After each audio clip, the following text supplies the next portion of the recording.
XTERN Bootcamp for real. Woo! What are we here to learn? What are we here to learn? React.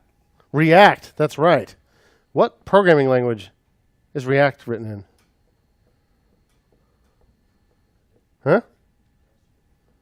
Say it again?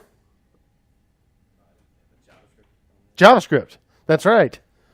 So, let's talk about JavaScript. Who's ready to learn? Woohoo! All right. So, you want to be a front-end developer? Are you aware that's what we're here to do? Front-end development? Sound good? What's that even mean? Something like that? Front-end? No. I did some Google imaging to find out what a front-end developer is.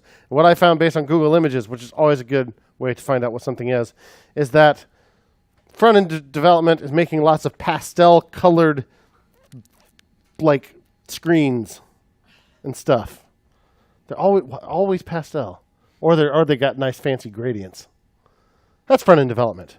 If you're a really cool front-end developer, you've got a bunch of logos floating around your screens. Look at all those logos. Let's have a closer look at those. I see these three a lot: HTML, CSS, and JavaScript. What do those have in common with each other that they don't have in common with these? Ruby, Python, .NET, PHP, Java. Yeah, what do they have in common with each other that they don't have in common with those? They're front-end languages. Yes, they are front-end languages. The ones on the left are front-end languages, the ones on the right are back-end languages. But why? What makes them front-end languages? Yeah? Huh? Not necessarily.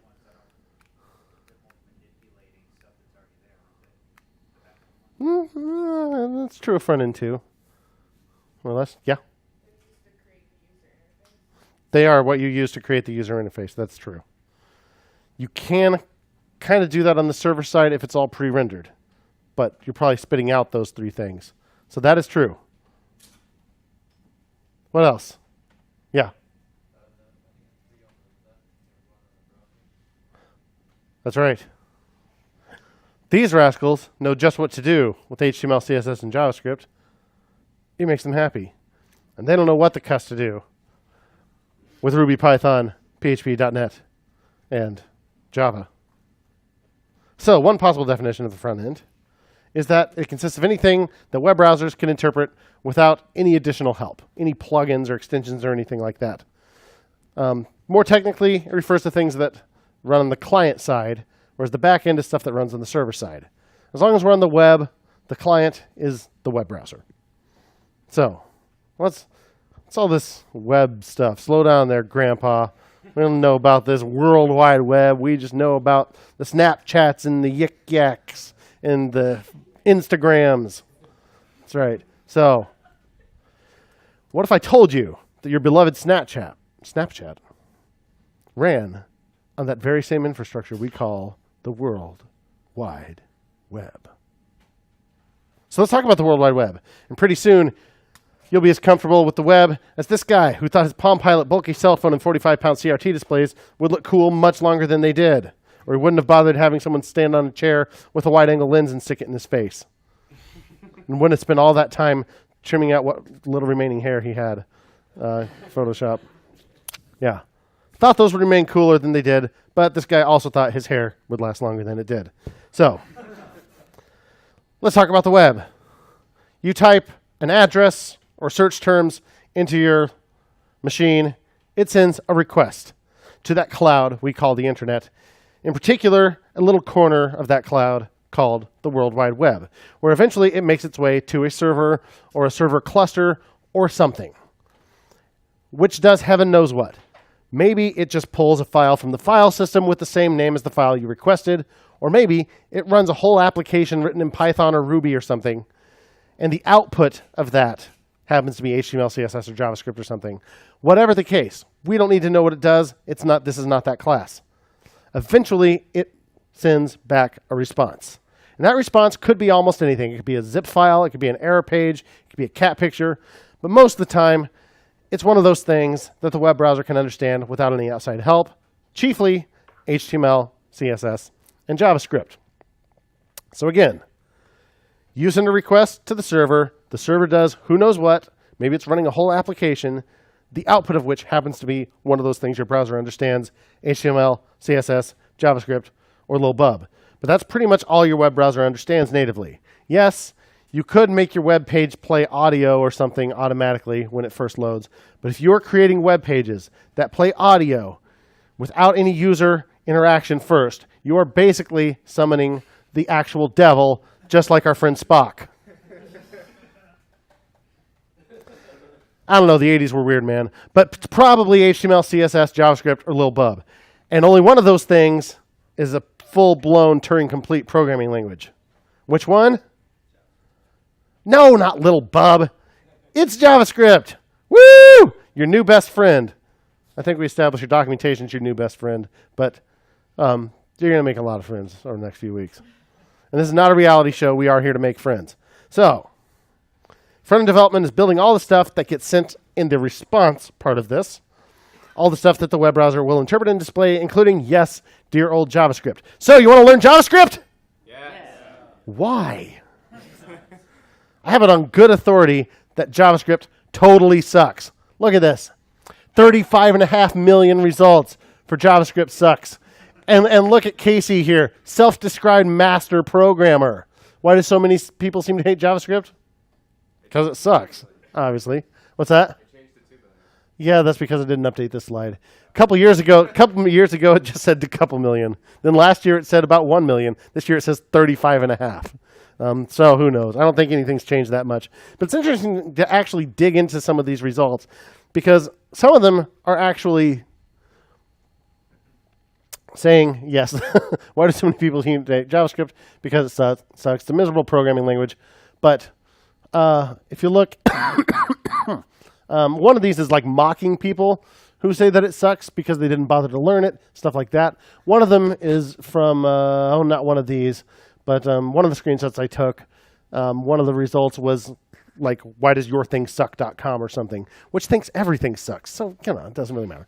So, why should you learn it even though it sucks? Reason number one, you kind of don't have a choice.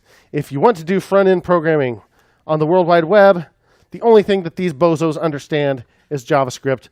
It's really still the only game in town. Yes, you could use TypeScript or CoffeeScript or Dart or Elm or something like that, but only because those eventually get turned into JavaScript. Now, there is WebAssembly on the way, which could be interesting. But you pretty much have to learn JavaScript. Reason number two, it's pretty good now. It's true that a lot of programmers despise JavaScript. In many cases, it's because they don't take the time to actually learn it. They expect it to work like their favorite programming language, and it probably doesn't, because it's just a different kind of programming language. And that's okay if you actually take the time to learn it.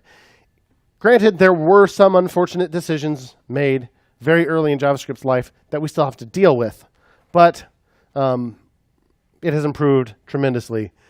It does say something that one of the most popular books on the subject is called JavaScript, The Good Parts, and it's not a very thick book. But a lot of people really just don't like it because it doesn't behave like the languages they're used to. For example, it's a curly braces and semicolon languages. We've seen those before, right? Here's C on the left, here's Java on the right. It kind of looks like those, but it doesn't really work like those. So if you expect it to be those, you're going to be disappointed. Now, if you had to deal with JavaScript in the early 2000s, never mind the late 90s, then you remember a time when it was truly miserable to work with. A couple years ago, I think it's been 2 years now, Twitter released a little tool where you could look up your first tweet easily. So my business partner at Fretless, Miles, looked up his, and it was, he signed up for a Twitter account so that he could talk about how much he hated JavaScript. This was 2008, though. And although he's still not the biggest fan, he likes it a lot better than he did. And I think even he would admit that at that time, it was mostly because JavaScript is not Ruby, which is his favorite programming language. So now that we've established how terrible it is, who's still excited to learn JavaScript? I like that attitude. I like it. So come with me, if you will, on a magical journey back to a faraway place called 1989. The Berlin Wall came down. Nintendo released the Game Boy. Batman and Indiana Jones ruled the box office. And that was the last Indiana Jones movie they ever made. Yes, it was. Shut up. 89 was great. I even had hair. And at CERN Particle Physics Laboratory, future home of the Large Hadron Collider, this fella, Tim Berners-Lee, created the World Wide Web, and with it, the HTTP protocol and HTML. He created it for sharing scientific documents in hypertext, the HT in HTML. What's hypertext? Text that forgot to take its Adderall? No. Don't abuse Adderall, kids. Hypertext. It's all about linking documents to one another. And that's still fundamentally what the web is. Now, it's a lot more than just text these days. It could be images and other stuff like that. But it's still fundamentally documents linking to each other. So, in the beginning, there was only hypertext. Fast forward to 1991, when they made the last Terminator movie that anybody ever made. Thank goodness for that. I bet it would have gone really bad after that. Heck, I still had hair in 91, too. What game am I playing? See that in the upper right? Super Mario Bros. 3? Super Mario Bros. 3! Woohoo! Finally! All right, sing it with me. Do do do do do do do do do do boom boom boom boom boom bum ba dum bum bum bum a skiddly wah bum ba da ba da da boo da bum ba dum bum bum bum boom boom boom boom boom be doom boom boom boom be doom boom. Okay, very good stuff, right? That's right. Super Mario Brothers 3. So 91, right? And good old Tim made his creation available to the world with a humble newsgroup post. He launched it with a line mode browser that ran on pretty much anything, as well as a browser with a graphical interface and a built-in WYSIWYG editor. What's WYSIWYG? Who knows what WYSIWYG stands for? Anybody know that one? What you see is what you get. In other words, as you edited the HTML, it would show you what the final page would render like. Now that browser was called, this is really clever, World Wide Web, without the spaces. Later renamed to Nexus. And it was written in Objective-C and ran on Next Step, the operating system for Next workstations, the brainchild of this turtleneck-wearing cusser who had been fired from Apple. Well, Next workstations were really friggin' expensive and not all that widely used.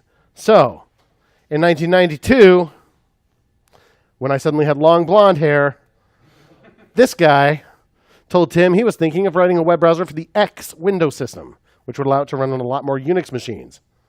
And Tim said, what'd he say? Good idea. Good idea. Yeah, he did. So he made a new browser called what? Viola, which you've never heard of. That's okay. But it added exciting new features. Tables, embedding web pages and other web pages, a syntax for style sheets, even a scripting language for behavior. All in all, a huge leap forward, but it only ran on Unix, so nobody used it. 1993, when I had become the single most awkward organism on the planet,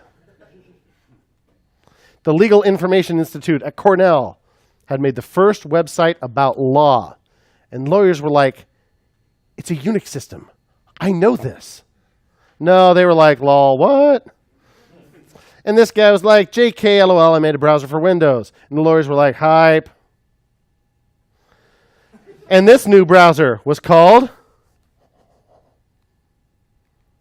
Cello. Cello. That's right. Cello was the first, get it, viola, cello? Yeah, it was the first web browser for Windows 3.1. This changed everything. Hey, web browsers, step forward if anybody remembers you. Not so fast, Cello. Sorry. Because you see, at the National Center for Supercomputing Applications at the University of Illinois, birthplace of HAL 9000, these guys, who were students at the time, developed a web browser called... Huh? Well, no. I just like the GIF anyway. So, Anybody know? No. Good. Double bass. Mosaic. That's right. Holy smokes. Mosaic. I know, right? Okay. Yes, Mosaic was a legitimately big deal. People have heard of that. It was a graphical browser for Unix, but unlike Viola, it was very quickly ported to other systems, including Windows and Mac. And it was pretty easy to install and use. And back then, software was a nightmare to install. So that was crucial because now there are more people interested in the web than ever before. In some respects, the evolution of the web actually took some steps backwards with Mosaic, whereas Viola applied formatting via style sheets, not the CSS we know today, but style sheets still, keeping presentation separate from content and structure. Mosaic just added a bunch of new proprietary HTML elements like center, BR, BU, HR, and IMG,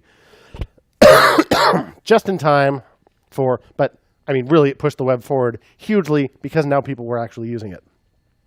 So, just in time for 1994, when my dorky friends and I still had hair, those other three jerks still do. It's not fair. And the information superhighway was all over the news. Kids were surfing on their keyboards and stuff. It was awesome. Anderson Cooper told us all about it on Channel 1 News. Anybody watch Channel 1 at their school? I know it's still a thing. Yeah, Channel 1. Did you know Anderson Cooper was on Channel 1 back in the day? Yeah, it was pretty cool. He had color in his hair and stuff like that. So see, he got to keep his hair. It just turned a really cool white. Now everything thinks he's super cool. But no, bald is anyway. Doesn't matter. The point is, information superhighway was a thing, and it was time for people to get interested in how to make money with it. So, back at the NCSA at the University of Illinois, where Mosaic was developed, they had a division called Spyglass, which was a for-profit company dedicated to basically making money from things that were invented at the University of Illinois. So they began work on a commercial version of Mosaic. At the same time, however, this fella had graduated, Mosaic's original author, and he took most of the Mosaic team with him. He called his new company Mosaic Communications until the NCSA called and was like, nope, that's our trademark, buddy, can't call it that. So they gave their new version a code name, suggesting that it was the Mosaic Killer. The Mosaic Killer. The Mosaic Killer. The Mosaic Killer. The Mosaic. That's right, folks. Mozilla. Yes. So Mark and his friends adopted Mozilla as their mascot, but the browser itself ended up being called No. Good guess, and it's what most people guess these days. That was later, and it was the same folks. Huh?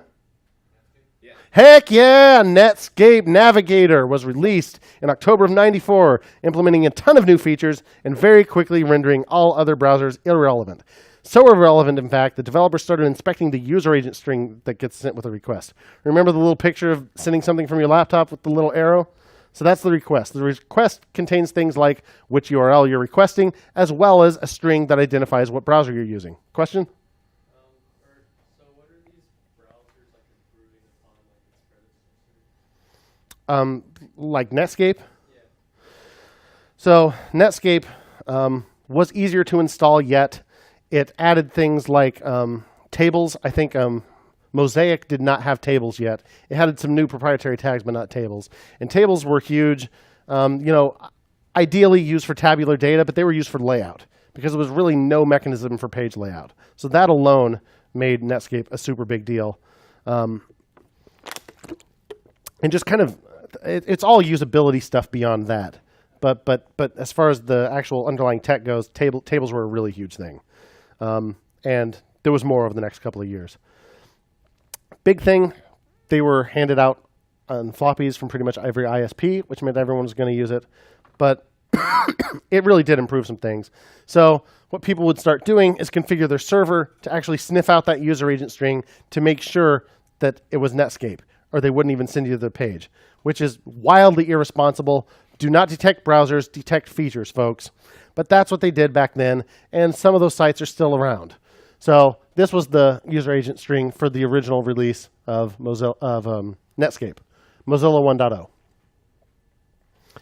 1.0. Spyglass, meanwhile, was licensing their version of the original Mosaic to who?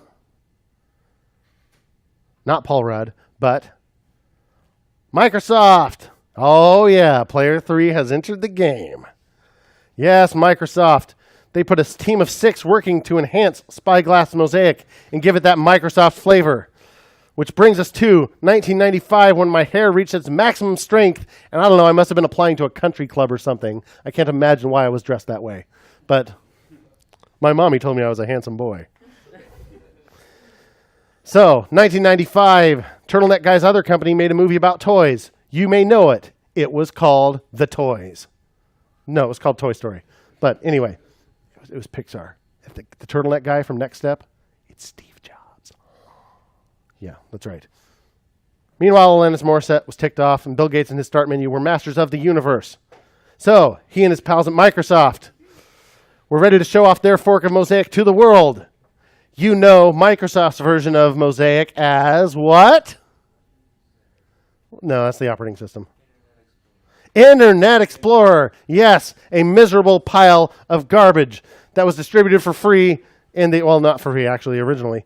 It was part of the Microsoft Plus pack for Windows 95. And at that point, it was just pretty much the original Mosaic with a Windows 95 coat of paint. But at that point, the Netscape folks had been busy adding loads of new features.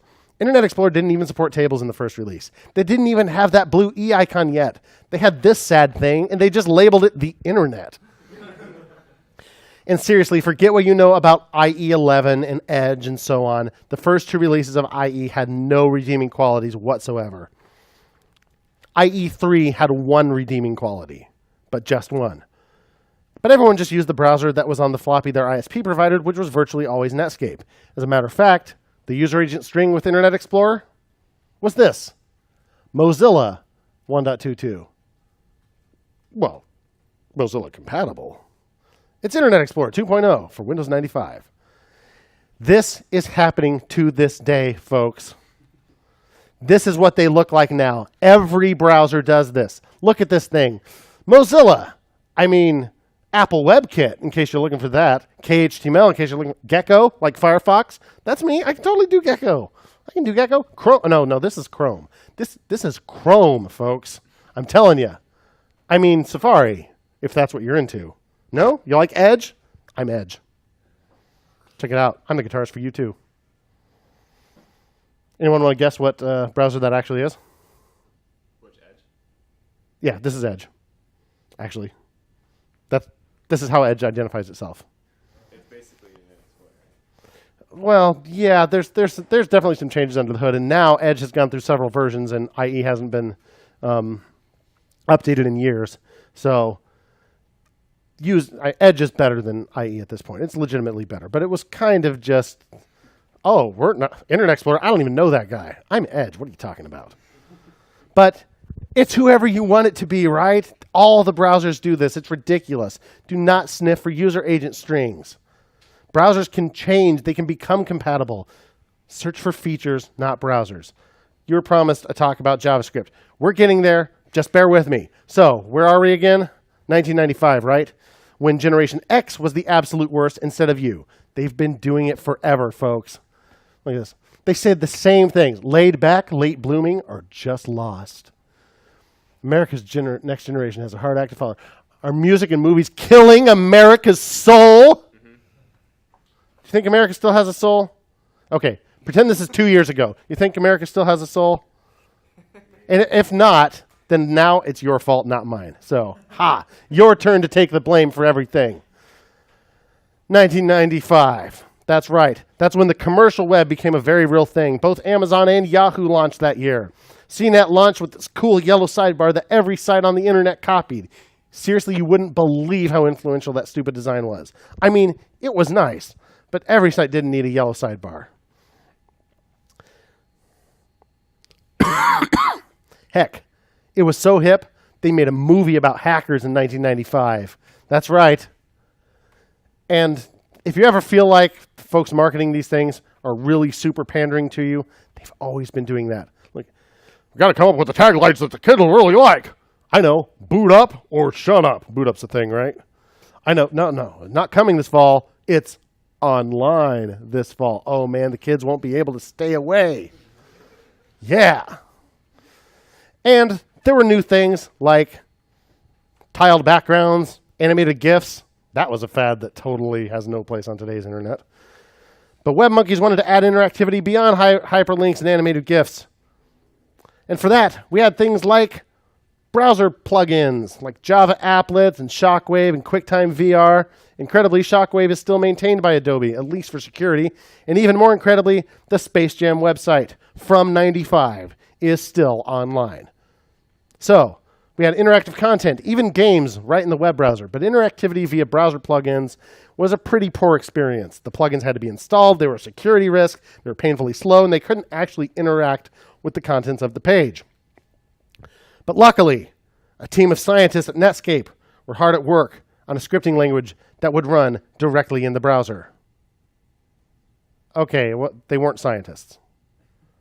Okay, it was one guy. And he spent a whole 10 days on it. What was it? You guessed it. Mocha! Yeah! That's what his boss told him to call it. Call that poop Mocha. He really wanted to remind people of that other hot new platform with coffee, a coffee-like name. But a few months later, they decided, you know what, Mocha's kind of a dumb name. We can do better. So in September '95, they came up with a better name. It hadn't been released to the public yet, so they could totally change it. And so finally, we had LiveScript. Okay, that didn't stick either. So a couple months later, December 1995, they actually launched the thing, and they had worked out a trademark licensing deal with Sun Microsystems, the creators of the trendiest new platform in town, Java. And thanks to that trademark licensing agreement, which confuses people to this day, Netscape could call their new language what? JavaScript at long last. Folks, Java is to JavaScript what car is to carpet. Similar names. They are not the same thing. Do not confuse the two. It's really unfortunate that they did that. And they had this whole press release where everyone was saying, oh, we can finally leverage the power of Java. This has nothing to do with Java. It's a whole different thing. But in any case, JavaScript was now available and could be used far and wide with people that had the absolute latest version of Netscape, which was nobody yet. But still, and then they had to have JavaScript turned on in their preferences. But JavaScript did exist, by golly, and that gave Netscape a pretty big leg up. So, over in Redmond, our friends at Microsoft reverse engineered it and added it to Internet Explorer, and they called it JScript. They weren't going to make some kind of deal with Sun Microsystems. They didn't need them, so JScript it was. With me so far? All right. So, over the next year or so, an organization called ECMA, that would be the European Country Music Association. No, not that ECMA, sorry. It's the European Chamber Music Academy. Okay, sorry, couldn't resist. It's the European Cylinder Makers Association. No, you know what I'm talking about. I'm talking about Étude de Conception de Machine Automatique. No? The Electronic Collar Manufacturers Association. All right, for real. The East Coast Music Association. Canadian music, East Coast style. That's what I'm talking about, Okay, it was ECMA International, a standards body. It stood for European Computer Manufacturers Association. And over the next couple of years, they worked on standardizing JavaScript. And they called it ECMAScript. Woo! So for the last 20 years, ECMAScript has been the official standard of which JavaScript remains the primary implementation. So when we talk about the standard, it's ECMAScript. When we talk about the language, it's JavaScript. So now that we've got our name straight, what could JavaScript actually do in those days? HTML could define the content and structure on a web page and maybe its basic presentation, but JavaScript could dictate behavior. You could do real programming with it. You could use JavaScript to alter the contents of a page, even to generate new HTML after the page had already loaded. Oh man, mouse over events. You can make images change by hovering your mouse over them. This was a super common early use, and the first thing I learned how to do in my entire life. Bonus points if you had no idea what things linked to until after you hovered. What do you suppose that third link from the bottom on the left does? Who knows until you move your mouse over it? I certainly don't remember. I mean, I've never seen this web page before in my life. I had nothing to do with it. I was doing other things in 1999.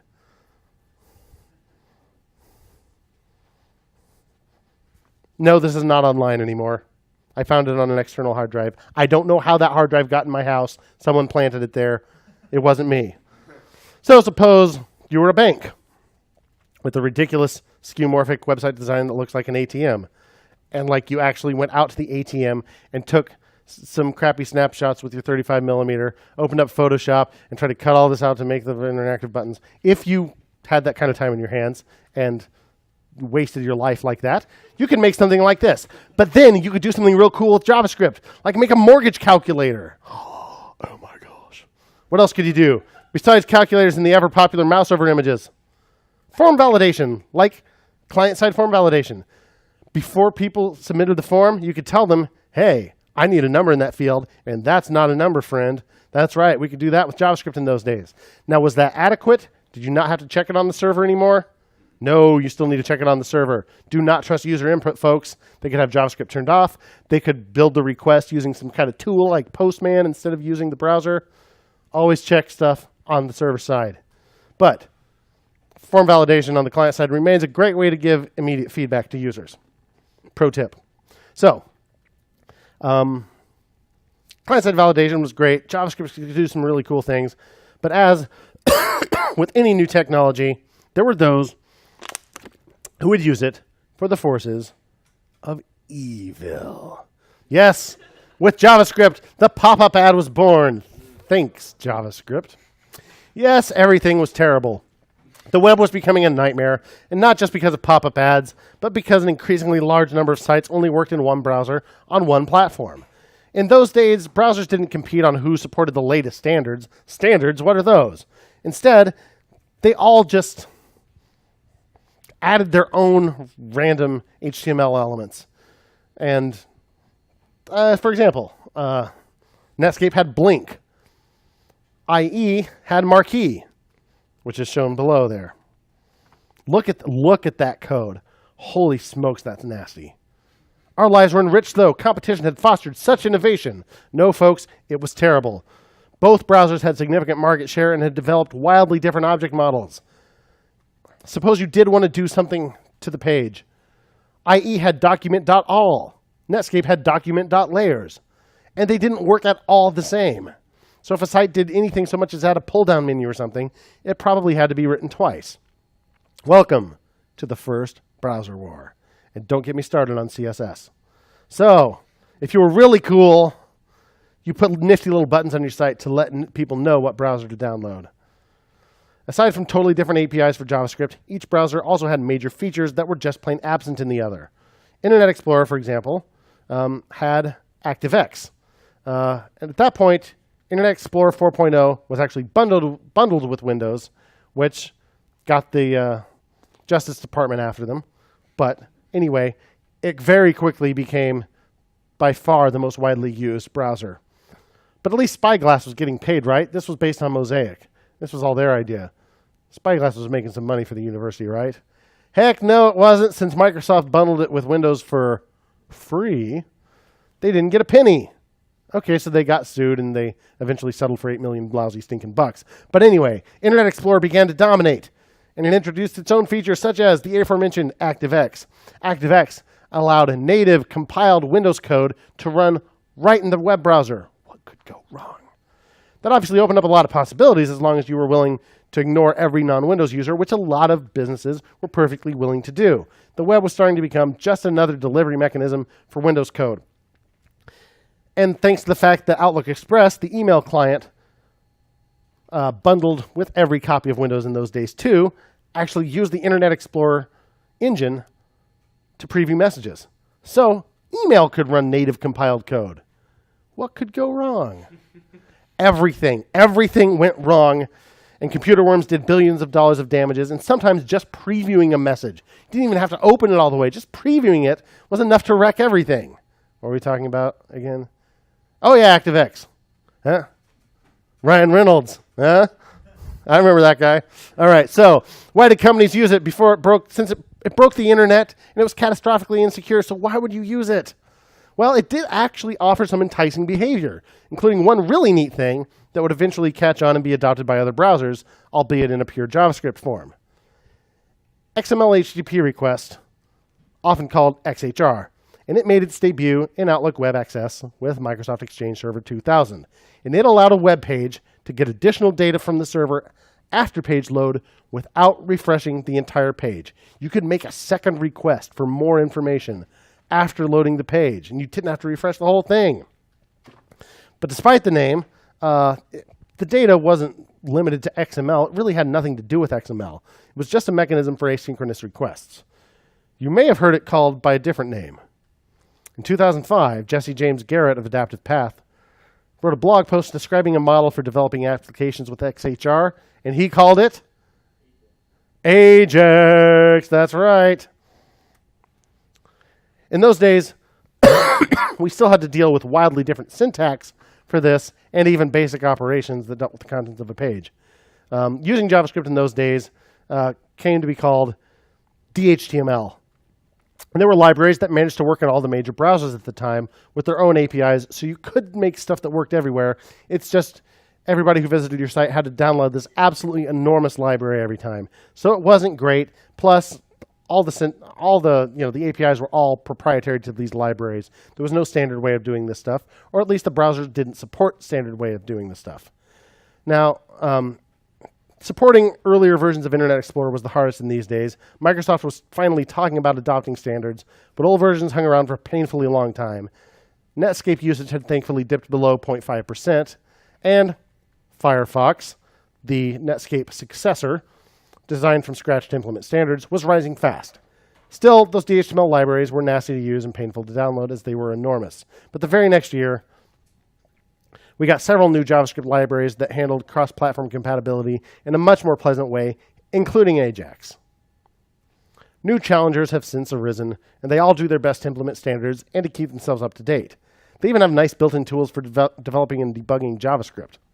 HTML5 offers some new APIs that we can use JavaScript to do some new things with, as well as to do some old things faster.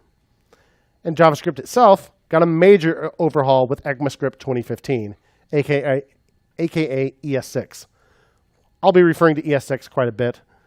It's really ECMAScript 2015 once they actually released it. But JavaScript has continued to improve since ES6, but ES6 was a major turning point. And we're not going to mess with ES5 or earlier in this course because the browsers these days all handle it fine. And we don't want to mess with the old nasty stuff. We also have about 1 million libraries and full-blown frameworks that let us build fancy JavaScript apps. A new JavaScript framework was just released. It's the cool thing now. React isn't cool anymore. That's about how it goes. But there are lots of these things. Several of them are very popular, and they let us build fancy JavaScript apps in new and exciting ways. And we're going to learn React, which is the third one there, the one that looks like an atomic dealie. Old versions of Internet Explorer remain the hardest for front-end developers to deal with, as there are still a shocking number of computers running Windows XP. And Internet Explorer 8, released 8 years ago, was the last version to support XP. And those who never updated past Windows XP SP1, as one of my clients hadn't, are stuck with IE7. Internet Explorer, of course, earned such a bad rap that Microsoft dropped the name altogether and now calls their browser Edge.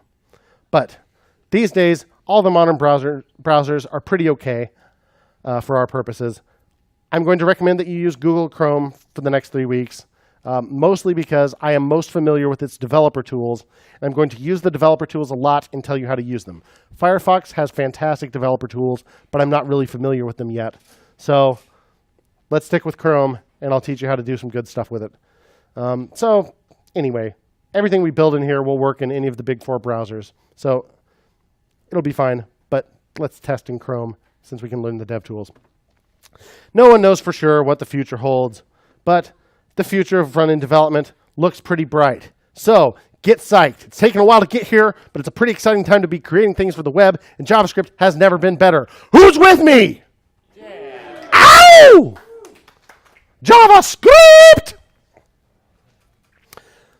All right.